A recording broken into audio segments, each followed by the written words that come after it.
Hey everybody, welcome to episode number 85 of the Fresh Mondays podcast with your hosts Diana and Marley. Welcome back. This is another edition of our quarantine series, which I think, in retrospect of last week's conversation about quarantine, this is our documentation. I forgot to kind of mention that we are documenting what happened. I just was like, we are the documentators. Like, we are the ones writing it down. We are the ones making the history of it. Yeah, well, and I'm sure one of many. And if you can compile all of our different takes on the quarantine, we do have quite an extensive level and amount of history that's being noted to really look back at this situation. The funny thing is that things are slowly opening, but like, even though I don't feel fearful, I still feel like cautious. I don't know, like no matter how hard you feel that it's like things are okay, you kind of still feel a little nervous. I think that's the most appropriate feeling to have. I think that is the most appropriate, like, okay, like that's a fine feeling to feel, because as long as you're not in fear, I think that's better than anything, because you still can feel functional, you still feel you can move around, you still feel you can do tidbit here, but you move cautiously. And that's Yeah. it. I don't see a problem with that. That's a great feeling, I think. I understand everyone's apprehension. I understand moving slow, moving cautious. I mean, I've watched people already go to the nail salon and come back and be like, I did it. like, Yeah. like if they were going Indiana Jones, like I went and I came back and I got it done. And that's what mattered. And that's it. So, and I know that's like a refreshing feeling. Yeah. Right? Like it's like this, it probably makes people feel like it's over in a sense, but I know people are still going with like way precautions. So I think that's just going to be our new thing. I do think social distancing is going to be very, very difficult and unrealistic, unfortunately, going back. And it might not even be needed going back. Does that make sense?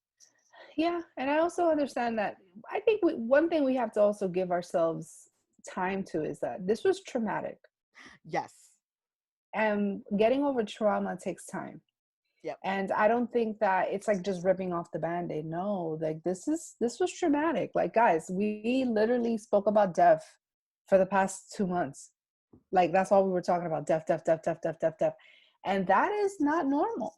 Aside from being quarantined, aside from being social distancing, aside from not being able to see other people that you love seeing and spending time with, we've been talking about a very grim and sad subject for a long time. And it takes time, even though we may not see it. This is not part of our normal human existence, and it's not average for us to consume ourselves with, be careful to catch this thing that's like airborne that can kill you. You know what I mean? So yeah, I can only imagine how others are experiencing it, especially in the hard hit states. It's something that I think is going to take a little time to kind of feel comfortable around others. Like me personally, I'm having an okay time with accepting the fact that everyone's going to get it eventually. Like I've just come to terms with it, and I don't think that means we're all going to die. No, of I course. just think that we have to Everybody's got to get develop a herd immunity, like they have Mm-hmm. referred to it. It's going to happen. It's just science. I've accepted that. However, yeah, I'm a little cautious when I'm around people I don't know. I don't want to be You know sick on what a I'm saying? regular day. Yeah. So I don't even like getting the colds. I probably get a cold once a year, twice a year at max, and that shit shuts me down. So I get it. Like, regardless, no one wants to be sick, but it's still just like, yeah, I absolutely agree with everything you said. That is just not there. But speaking of traumatic, we do have a guest on the show who Oh, whoa. has conversations with people about their trauma. Right, you're right. You're right. Right? What So, Marley means is that we have actually a very amazing guest that we're about to introduce to the show, who is a sex therapist and a psychotherapist. That's what we're going to talk about, because guys, let's not deny that this has been tough, not only for individuals but for couples. couples must be having a hard time. And I'm just a single woman here, living life and chatting it up with people through messages, DMs, and that's keeping me happy. But to be in the same space with someone, stuck and locked up with another person, I probably would have lost it. I think because I'm very much that characteristic where I need to miss you. I need to not have you around. I need to desire you. I need to like be excited to see you in a couple of hours and talk about it. So I think it would be extremely hard for me. So I can just imagine what couples are going through for people who have different love languages, who haven't figured out their love languages between each other. Right. So yeah, we are definitely going to introduce Paola to our conversation. We're going to stir it up and talk about her and what she does. Welcome, Paola.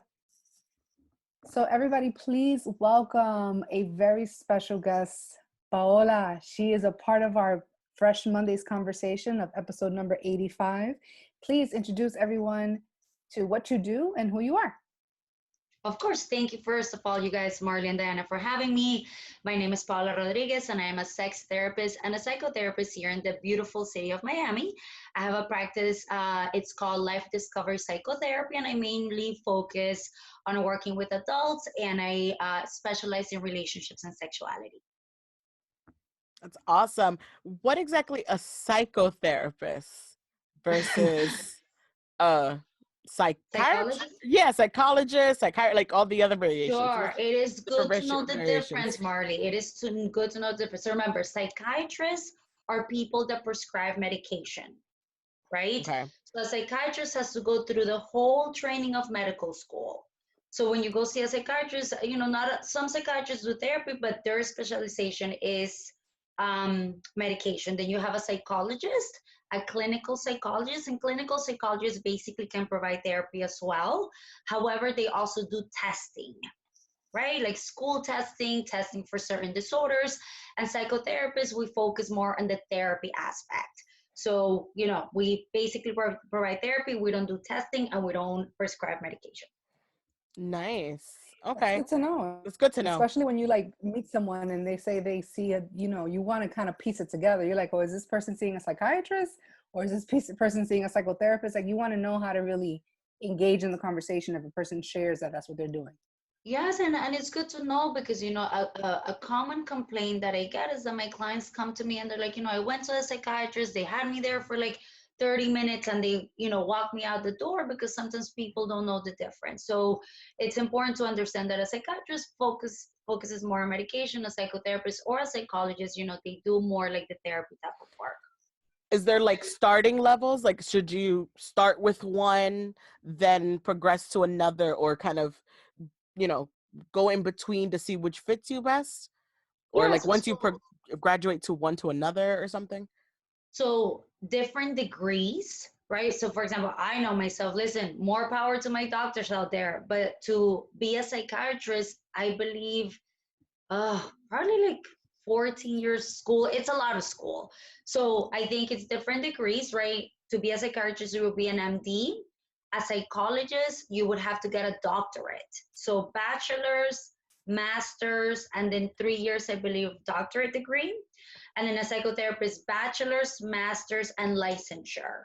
So it's just different degrees, it really, and people that want to do testing, that want to focus on child psychology, with children, a lot of times you have to do testing. So sometimes people want to get their doctors because they want to focus on that. So it really depends what you want to focus on. Right. Gotcha. So as we know, obviously it's not a walk in the park to do this and to choose to go into this field. What made you and what inspired you to decide to do this for a living? I always say it was my destiny. It really, really was. So I was born in Colombia and I grew up in Colombia in the 90s, where our country was really, experiencing a lot of terrorism. The whole drug war was going on. And so, as a kid, it's interesting because, you almost like acclimate to your environment. But I remember thinking and seeing, when you see terrorism and when you live among it, you really start to question how could one human being take another's one life just because. So I think that that really inspired me. And I remember having this little Hello Kitty journal. And, in all of my little entries, I was like asking questions. So I would blame curiosity and really the environment that I grew up with. And, and I think a lot of times people kind of venture from different careers, and I think that's okay too. But I always just knew, I was always really curious. And then coming here when I was about 13 years old, and the differences in culture, right? And I remember, for me, kind of like the blonde and the white, and I was like, oh my God, this is the American girl. But through my horrible English at the time, I heard that this girl was having, was suicidal. So then I started to question, wow, to me, she seems like she has it all together. This is who I would like to be, being that I'm acclimated to a whole different country, and this is what's desirable. So I think it just continued. My curious mind just continued to flourish, and here I am. That's awesome. Wow, that's amazing. Yeah. To know what you want to do at an early age is, or, kind of progress from a young age to now is fantastic. Yeah, and then the sex therapy piece is just like, I mean, that's because, the so added that, fun. yes, the added fun. So that was my last training, and that I did up in Boston and New York. One of my colleagues, he was one of my mentors, and he was going through his training then. And he had so many cases that he said, Paula, what do you think, you take some cases? I'm like, yeah, sure. And then when I started to talk about sex with all of my clients, it was like Christmas. It was this new box full of new things, because sexuality, it just taps in so many parts of the self, right? And I think, when we can be free in that space, right, we can be spiritual, and we can be intimate, and we can be connected. So I think sex goes along with connection, with feeling alive. So it was just another curious box that I happened to open, and I just went ahead and did the training myself. That's awesome. That's interesting. So when you were doing just traditional therapy sessions with your clients, sex always comes up normally, in your opinion? It Like, is that something that should. people, okay. Diana, it should. That's such a great question. It should. And I really particularly like working with therapists, because as therapists, even just psychotherapists, that you're not specialized in sex therapy, you should just be bringing it up just to check in with the person, of course. If the person is going through, a pelvic floor disorder or premature ejaculation, or they're having a lot of desire issues, then I think it's best to refer to someone that specializes in that type of treatment. But I believe that we should all be talking about it. It is an opportunity for us to educate. We don't have enough sex education that focuses on pleasure, consent, sexual orientation, and identity. So I think these are things that always need to come up. But I think, some therapists may not feel comfortable bringing it up. And some of the trainings that I do, I help clinicians. How do we get through our discomfort so that Right. we feel comfortable bringing it in the room? That's great. During this crazy time of quarantine, Yes. have you seen an increase or changes, or just any dramatic relationship issues that have really come up? Have you seen them falling apart, or more people figuring out they learning their partners and they need to talk to somebody? Yes, so I am actually waiting for all those calls, but but I think something, I'm like, call me, but something, but no, something that I have seen, I have seen people start to question good enough relationships, Mm. right? People that thought, oh, we're getting along. He travels 1 week out of the month. We have, some of my couples have the calendar booked, so when we don't have those distractions. And Miami, you guys know, it's a city that if you want to be distracted every single day, you can. You can definitely Yeah. be distracted. Oh yeah. Yeah, Absolutely. for So sure. when those distractions, when there's silence, and now it's just you and I, people are looking at each other and are saying, is this it? Or do I really like you as much as I thought I did? And then for my couples and for people, I imagine that this is happening to other people as well, that have had unresolved grief. Let's say that maybe there was an affair, an infidelity that happened a long time ago, and we didn't really work through it because we tend to avoid things that we don't understand. And so we put it away, we will put it in a box. And now that we're around each other all the time, we're going to think more. It's just naturally what's happening to a lot of us. if we Right. haven't had sex, if we're in a sexless relationship. And now it's like we have all this time because time is one of the biggest issues, but Hmm. then we're not having sex. Oh, now what does this mean? Now we're doomed. So I see people questioning good enough relationships. I'm really advising people not to make impulsive decisions during quarantine because quarantine is something that's so new, just like the virus, we don't really understand it. And we've dealt with so many different changes that we haven't had time to actually breathe and adjust, right? In the psychology field, whenever there's a big transition, we need at least 3 to 9 months to adjust. We haven't had any of that. No. And I also wonder, and I was thinking about this last time, people that started relationships during quarantine, Mm, right? Which is not a natural way of starting relationships. They're about to go through a really big transition right. because we went from this really enmeshed relationship, we can only see each other, have sex with each other. So now we're out in the world, with caution, obviously. This is phase one, Mhm. so they're about to see what it's like to be a couple with the distractions, That makes Wow. right? sense to me. That makes sense to me because even when I in my younger days, you know how like you would date a guy, but it was like something that only you knew about, and it was like a secret relationship, and like you Hmm. guys had this very hot and fiery dynamic because everything was kind of a secret. And then when you guys decided to make it public, like it fizzled away. So it's like it depends on how you start. Like if you put other elements into the whole chemistry of it, it can change everything.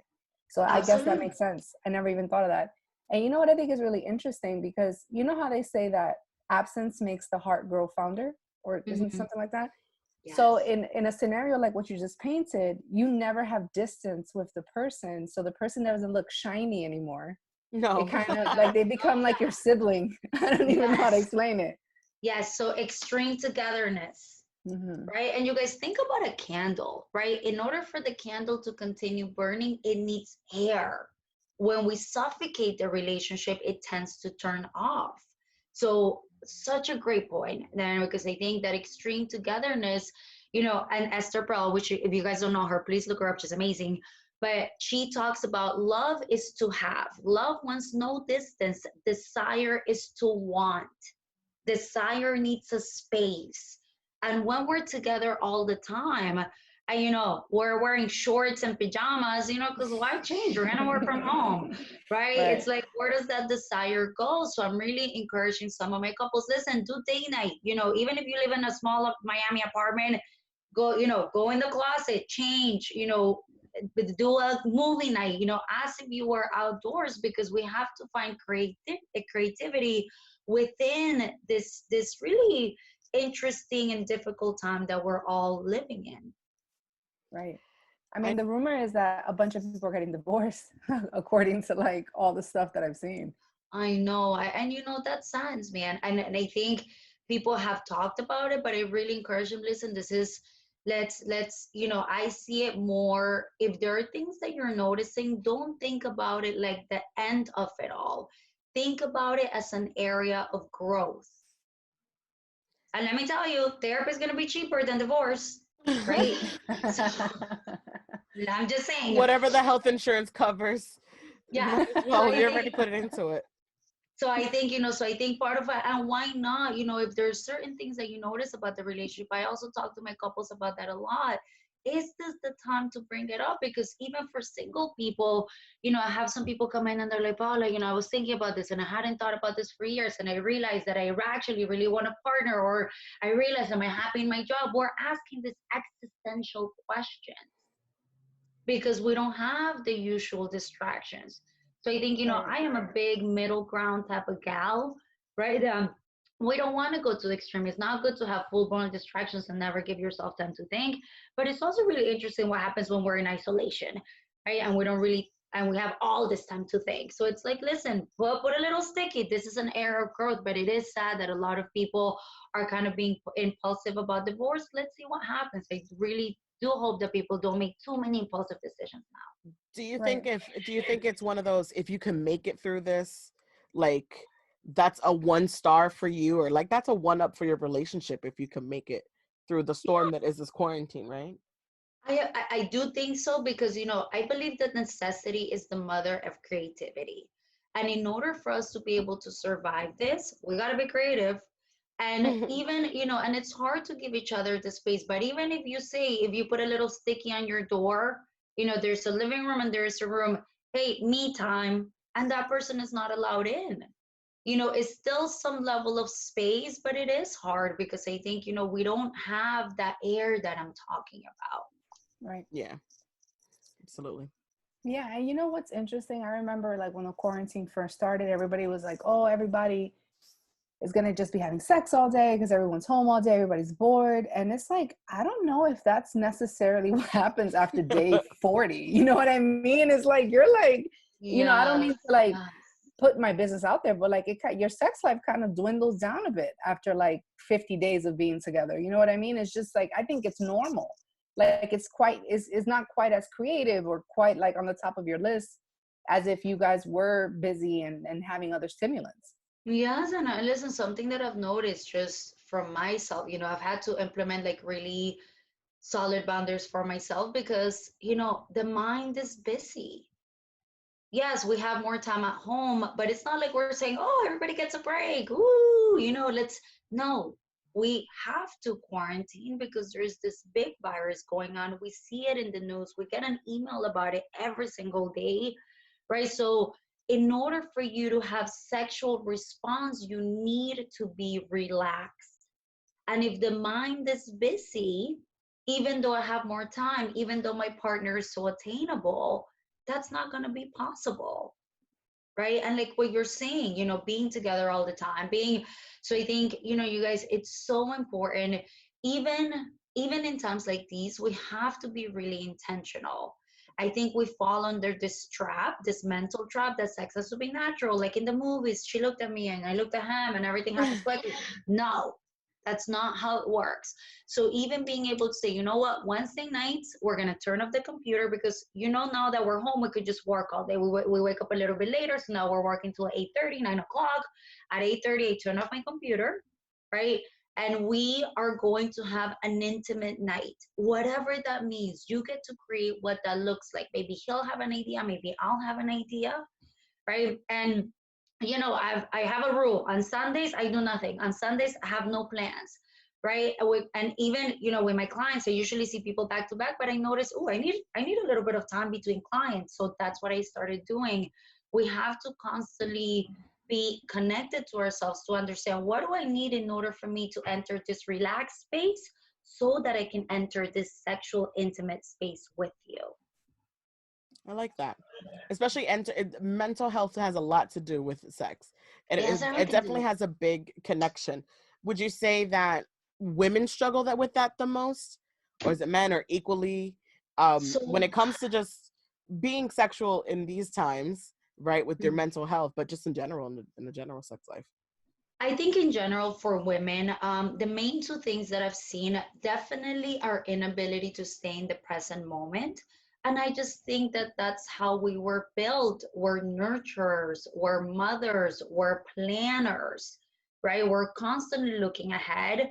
And so in order for us to be able to be in a sexual space, we got to slow down the mind. When we have sex, we use our primal brain, the same brain that we use for breathing and the same brain that we use for sleep. But if sleeping is in my primal brain, but now I have a presentation next week, I'm going to be thinking about it. Now I'm not going to be able to go to sleep. The same thing happens. And then the second thing, I would say pain during sex, right? And I would say, there's a mind body connection there as well. And anxiety, and I think women tend to struggle with that a little bit more. I think for men, it would be more like premature ejaculation, which is also has an anxiety component, and some erectile dysfunction. But I would say that us women, we tend to have a harder time being in the moment than men do. But our desire also works differently. You Yeah. guys, men have spontaneous desire. The wind blew, I'm ready. Women have responsive, most women, I'm sorry, I don't want to overgeneralize for some of my ladies out there and some of my men out there. Responsive desire, which means we need 15 to 20 minutes of touch, of passionate kissing, of foreplay for me to get to the gate of do I want to go further? Do I want to just continue to kiss? Do I want to cuddle? Or am I So, good right here? Like that was well, I'm good. good right here. I'm satisfied. I'm good. Right? And maybe I want to please you, but I'm okay with pleasing myself. Right. So I think we have a lot of misunderstandings around desire. Men think that women want less sex, and I disagree. We want better sex. Amen. I like Yes, A that. headline. Yeah. Write it across. Absolutely. And I think I think everything you said is like so amazing, because it's like we all have so much in common as women. And it's like these are conversations that we're just not having the conversations. That's what it really is. And you feel like isolated in the situation, like you're the only person experiencing it. Because to some degree, a lot of what you just shared, I'm sure everyone can kind of relate to. There's always been one or two times or one or two things that you said that you say, you know what, that is something I know I can relate to. And I notice that when X, Y, and Z is going on, I'm not engaged. Like if I'm stressed about having to get up early and I have to like clean and I have to do this and I have to do, I feel like that takes priority for me. yes, yes. And then like for men, they're just like, why are you even thinking about that? You know what I mean? It's like we function differently. Well, who else is gonna clean? No, I'm just kidding. Right. No, Right. absolutely, 100%. And I think there's a really good series on Netflix. It's called Explained, and they talk about the female orgasm. So interesting, because I think not only the messages that men versus women have gone, men are meant to boast and perform. Women are taught to quiet down their sexuality, right? So I think all those messages have to do so much with the way that we show up in relationships. But yes, we tend to be the thinkers. But I think for men, think of the senses. Women are extremely sensual, and we forget, because what grounds us, right? If I'm all over the place, I have this little spray in my office where it's just like lavender, and I just spray it, take a deep breath, just say, okay, Paula, you need to take a break. You're going from one session to another, or sometimes, just the power of touch. When your partner just caresses your back, from head to toe, it's all of a sudden, oh, I can be in the moment. And of course, our mind is going to wonder. The mind's nature is to wonder. But how do I get myself back to the present moment? That is beautiful mindfulness. Love that. What are some tips to grow into our sexuality? Or like, how can we, as women who, if someone can't find their sexuality anymore or not sure of how to be sexual or sensual in some way? Yes, good. So Marty, one thing, like ladies, when was the last time that we looked at our vulva?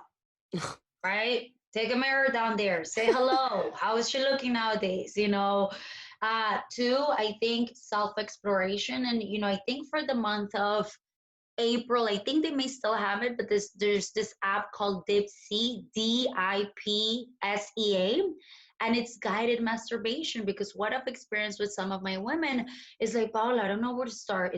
And this is what happens, right? Is this feeling good? Am I getting close to an orgasm? What am I doing? I'm no longer in my body. Now I'm in my mind, right?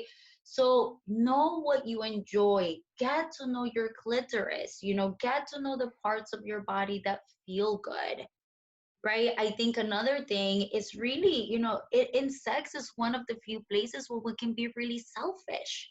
Ask for what you want. Somebody asked me in a podcast, and it was a guy. He's like, what do you think about when you're with your partner and then, all of a sudden the women take out all these toys? And I said to him, man, guys, you have to remember, this is not about your lack of performance, your insecurities. You probably did an amazing job. But the reality is that only 25% of women can have an orgasm through penetration. And a vibrator does wonderful things. No penis is going to vibrate that quickly. So let's be real. It's so honest. so it's an addition to the sexual and sexual experience. Don't you want to see her turned on? Don't you want to see her pleasure? Because a lot of men say, when she feels good, I feel good. So this is not a threat. This is your friendly, toy that's going to accompany you in this erotic experience that you're creating together. Right. And I would say, don't be afraid. So you guys, I don't know if you know Dan Savage, but he's a sex columnist. He's amazing. And he's hosting Hump. And Hump is basically 16 erotic films, 5-minute films and they're live streaming it. He's supposed to be on tour, but given the quarantine, and they show bondage. You know, they show a lot of kinks and fetishes. So it's some of the scenes are really, you know, Serious. serious. But we have to remind ourselves that when people are making the scenes, there's so much consent going on and so much negotiation. But through that, you may find, ooh, that rope thing is kind of interesting. Or, ooh, that dominatrix is kind of hot. Or, ooh, I didn't like that. I like all that bush on a penis, right? So through feeling safe in your body and trusting yourself. And the cool thing is that because it's live stream, you can take a break if some of the scenes get a little bit too triggering, but don't be afraid to try new things. Miami has so many places where there's open spaces to learn about sexuality and learn it well. Right. So how does one, that's interesting. Like, let's say you are at a stage that you feel like you want to grow sexually. Because I think that that's another thing that we don't really discuss. I think people discuss a lot about the early findings of sex and, you know, the younger versions of sex, but people don't really dive very deep with the next levels and you growing within your sexuality and understanding that there's a whole nother palette that you just didn't realize was really your flavor. You know what I mean? Like, how do you recommend a person who is at that stage that they want to go to the next level, or a couple that wants to go to the next level, but they don't really know where to start?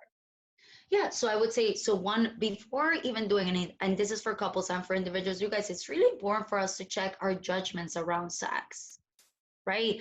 Because I may say, hey, self explore, masturbate is a wonderful thing. But if my mom told me masturbation is for boys, get your hand out of there. This, right? Don't sit that way. Close your legs, right? Me getting a toy is not going to work, right? So I think checking your judgments is really interesting. It's really important. And I think, you know, I'm doing some workshops. Well, I'm sure I'll get back to that at some point, but guilty pleasures, I really like them because a lot of the people that work there are, you know, educators. So if you say, you know, I'm having this issue and I want to experience what it's like to maybe have an orgasm with my partner, what do you recommend? Right? But I think it's important to check your judgments, because if you've never talked about sex, going into a sex store, it's like, whoa, you know, this is overwhelming and we're slowly going to leave. Right? And I think if the judgments are really loud and they're starting to affect your functioning, then it's important to talk to somebody to help you through that. Right. And what is your advice for women who may be having some concerns with their partner, but they do not want to, like, quote unquote, hurt their feelings or their ego? Yes. Like, I feel like that's very common, and it seems Oh as my if God. men are not very receptive to feedback when it comes to the Yes. subject. I am this is like my mantra. I've been talking to everyone about this, because for women, you know, because we are caretakers, right? It's like and you know, one of the things that I ask all my people, what are you thinking that you're not saying? Because if I don't say something that hurts my partner yet is hurting me, then what are we doing? Right? And in relationships, I see relationships kind of like a cave when we only have one flashlight. We got to help each other out. We got to guide each other out. So I think framing the conversation something along those lines, like, hey, you know, Luis, I've been really struggling with something and I'm having a hard time in terms of how to say it, but I think it is important for you to know. And using a lot of I statements, right? Which means I feel versus you make me feel, right? I feel that sometimes, because you guys, nobody talks about this enough, Diana, the second thing that people don't talk enough about is sexual trauma within the couple. Yeah.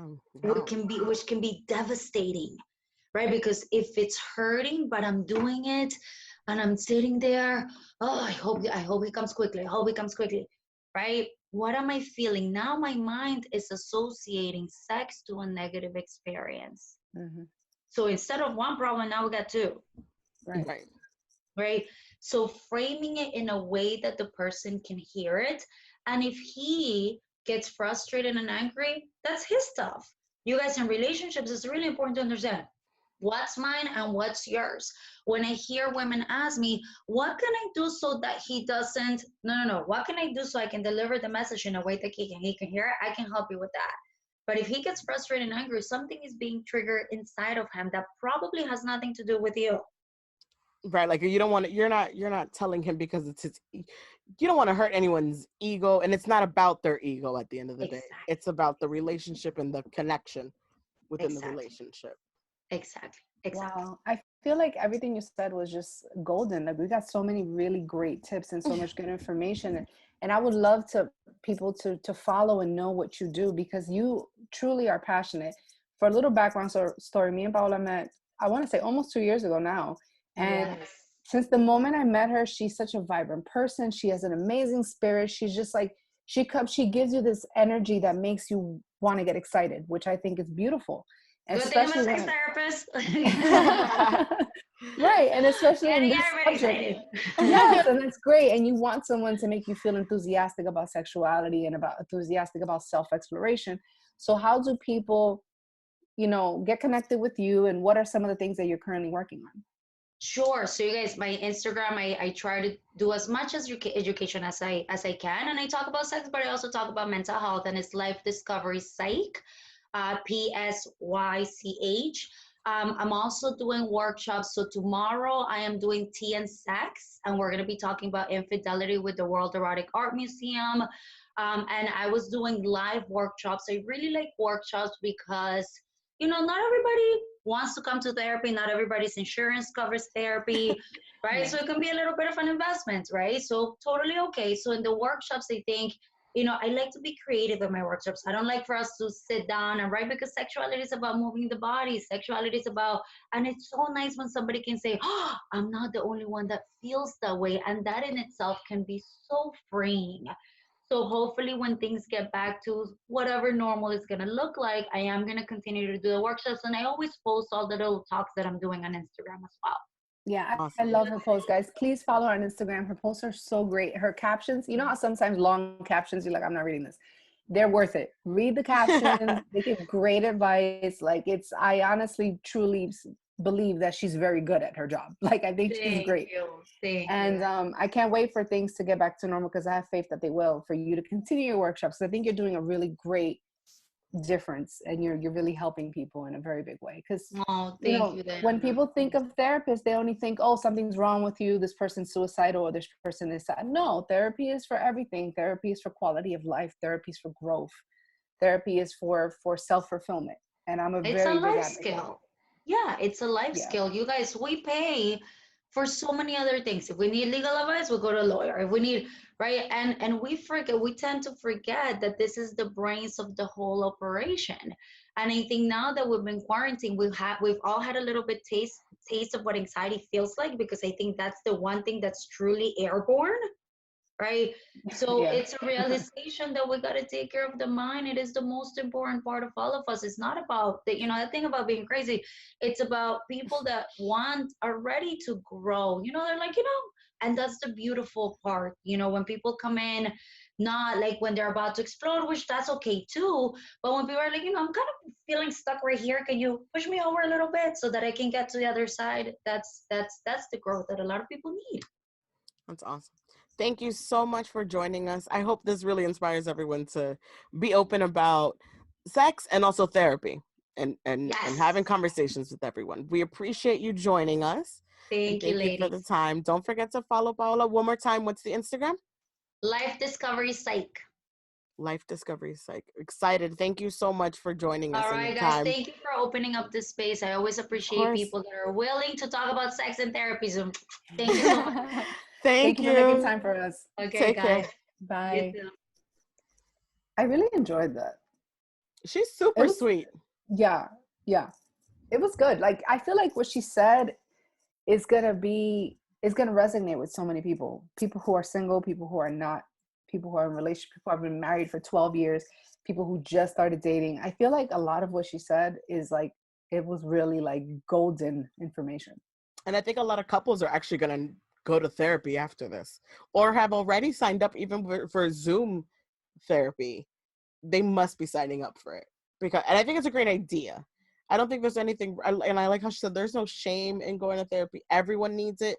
And how we said earlier, especially after something like this, where your mind has just been on Yeah. ramp on 100, right? Whether you've been researching everything, deep diving, YouTube, news, those things are stressful and give you anxiety, and you need someone to talk it out with to kind of help you. So I can Yeah. just see the numbers in therapy and couples therapy Or like she going up. said, don't make any rash decisions right now, and don't just go file for divorce if you're married, and just don't just plan to break up as soon as, you know, the streets Yes. open again, because this isn't something that we have any kind of data to refer Right. back to.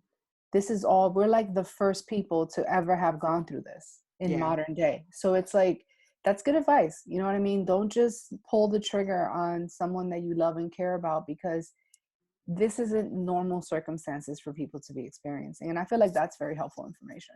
I love that. She's super nice. I love a doctor who I could be like, I like them. That Very true, Marley. Good that point. is a doctor who, if I like this doctor, I know they're in the best interest. Like, I feel they're giving me information in my best interest. Like, they're Right. actually utilizing their skills on me appropriately. Does that make And it sense? doesn't feel like she would judge you. You know what I Right. mean? And I think that we all, at the end of the day, I don't know if anyone's been to therapy. I have in the past for other reasons, because I'm a very big, I believe in psychology, and I believe that it does work. And I believe that Hmm. it helps when you do sit down and have a conversation with someone that's a neutral party. It helps you. So I've never been to couples therapy, but I think that it might be something we might explore, because it just helps you become a better version. And that even comes to your relationship. So I think that what her vibe and her energy is like, you don't feel judged. And I think that even when people go to therapy at times, they're afraid to share certain things, because they're afraid of the person sitting across from them looking at them like they're weird, or they're saying something Yeah. that's like taboo. But then again, my advice to those who are experiencing that is, the reason you're not talking about this with your close friends, or like your significant other, or your parents, or the people that you love, is because you already believe that they're going to judge you. Yep. So Absolutely. it's important to have a person that you can go to and sit down and have a session with, that you know is a judgment-free zone. By the way, if you think in your head your friends are going to judge you, are they your friends? That's not fair to say, Marley, because sometimes it's not about that they're not your friends. It's just that it may be a subject that you're not even comfortable with yourself. You know, Okay. there's other things within yourself that you haven't admitted out loud to yourself. Got So it. Or it's to not even them either. right. And it Right. doesn't mean that they're bad friends. I wouldn't put it out there like that. Each dynamic is unique. So let me Also, not, yeah, you know of what I'm saying? course.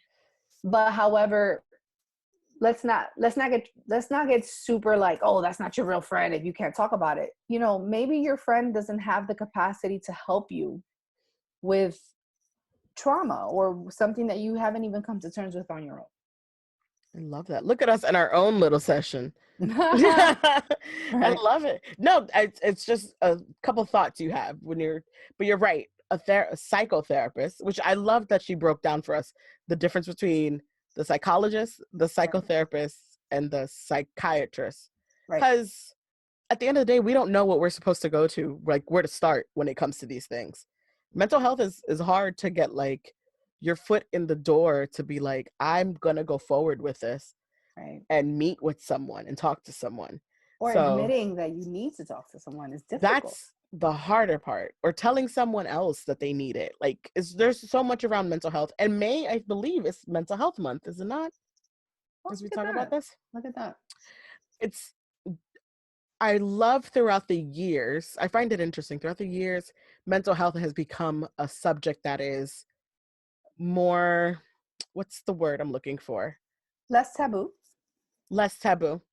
Hmm. Right. More open conversation. People can share right away. I have not gone to therapy or counseling in a sense, but I've had juggled with the idea of going, or like how to start, or this is the best for me, and those What kind of has things. stopped you from pulling the trigger or moving forward? Let me stop saying pulling the trigger. Sounds like a really negative thing. That's yeah. um oh, insurance has been like the blocker. For Okay. especially for the years, for the time frame that I believe would be best for me, was the time frame that I don't have the coverage or the funds to go. Hmm. Right. And so that's been that roadblock for me. That's why reading or finding resources, listening to podcasts, listening to different YouTubes, like those conversations is helpful for me. And also journaling, noting, writing down, those kind of things, that has been helpful for me during the time that I'm not able to have access to that at the moment. Right. Until I have that access, you know, and I'm ready to go there. And a lot of people don't even realize that this is covered by insurance. Right. It's there. It's that. And Yeah. I can't pay out of pocket either. Right. Because the True. other option is paying out of pocket, which is feasible, and it's probably $100 for the hour or whatever. But Yeah. if insurance covers it, and I know I'm going to get insurance soon because of work and blah, blah, blah, I'll wait it out for that. Because it's not an emergency for me, but it's a necessity that I'm interested in utilizing. I'm glad, and I hope that you stick to it.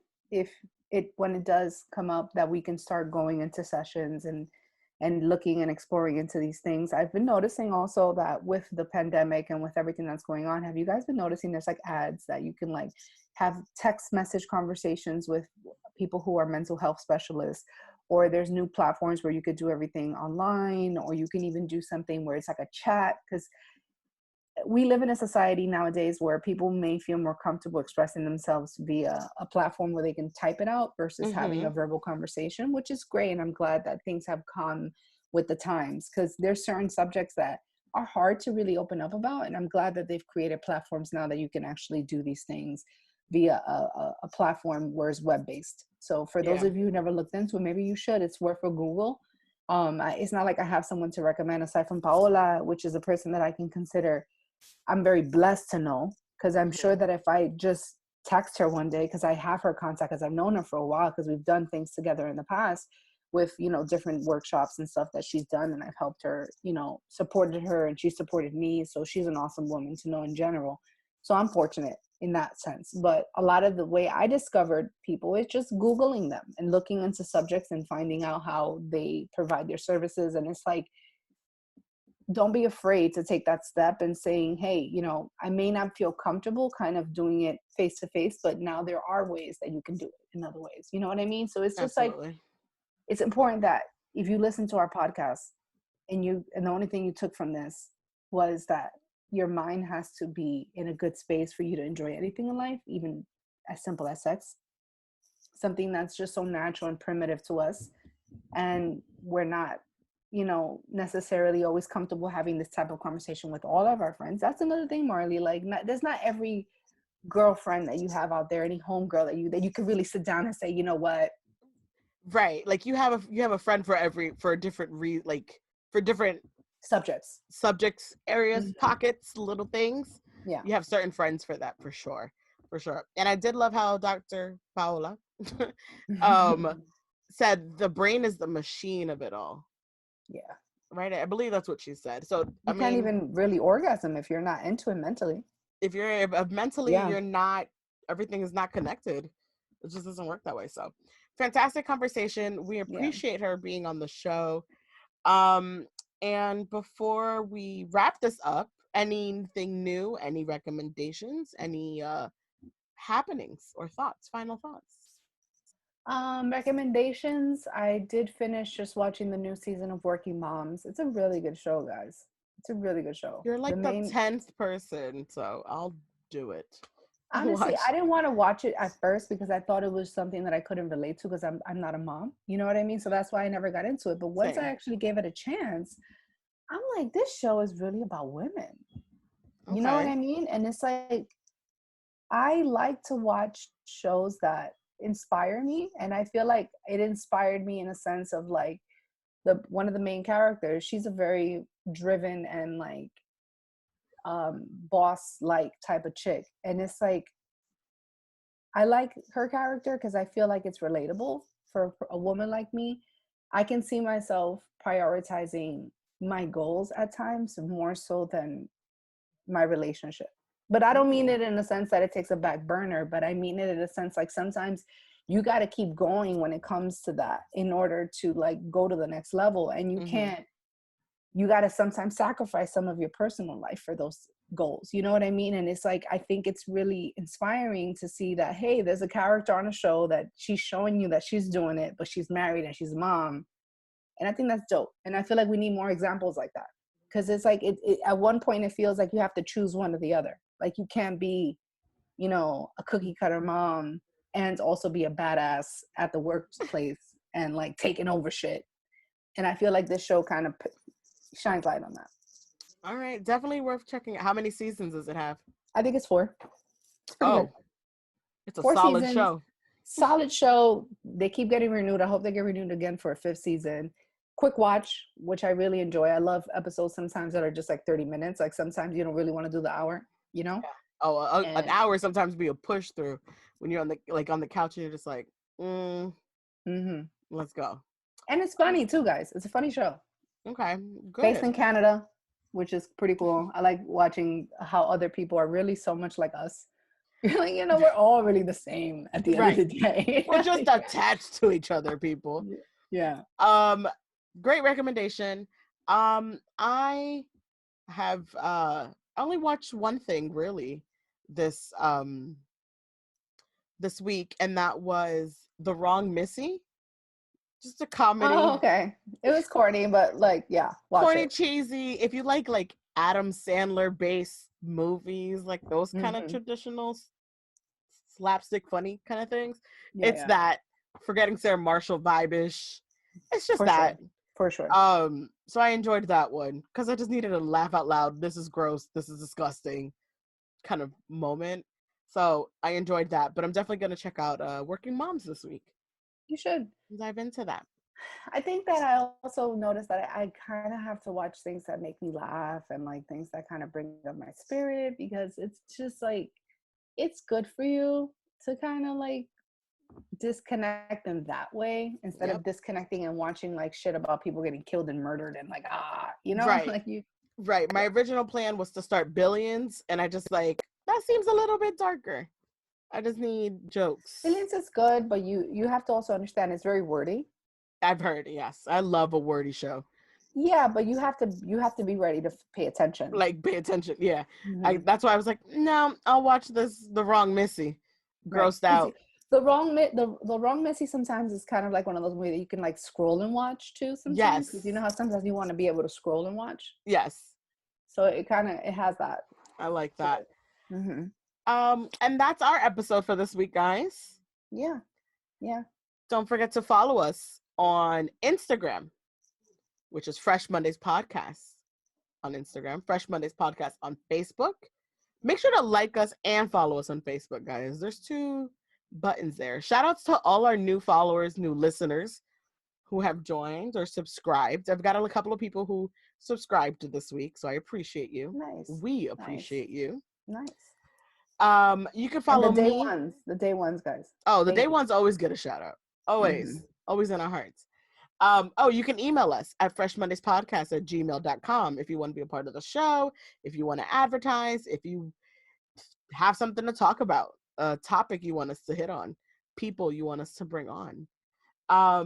You can hit us up on that, and you can follow me at Love Marley, LUVMARLEY on Instagram.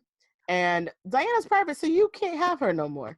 No, you guys can send me a friend request. I'm gonna accept you. You know what I mean? I'm just like, gonna filter it through.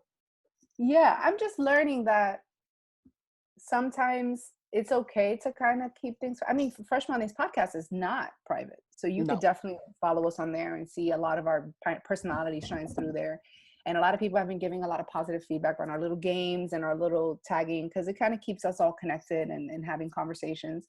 So yeah, that's definitely public, and we want you guys to be a part of that. But sometimes it's okay to kind of pull back. I think I may have been exposed to knowing that sometimes when you overshare or like share a lot of your location, and like as a woman, you kind of want to keep things private. You know, you just learn, and it's like we've all watched all these countless examples of when you really put too much information out there, they can find you. They can find you and like stalk you. You know what I mean? And it's like, it's important to kind of pull back a bit.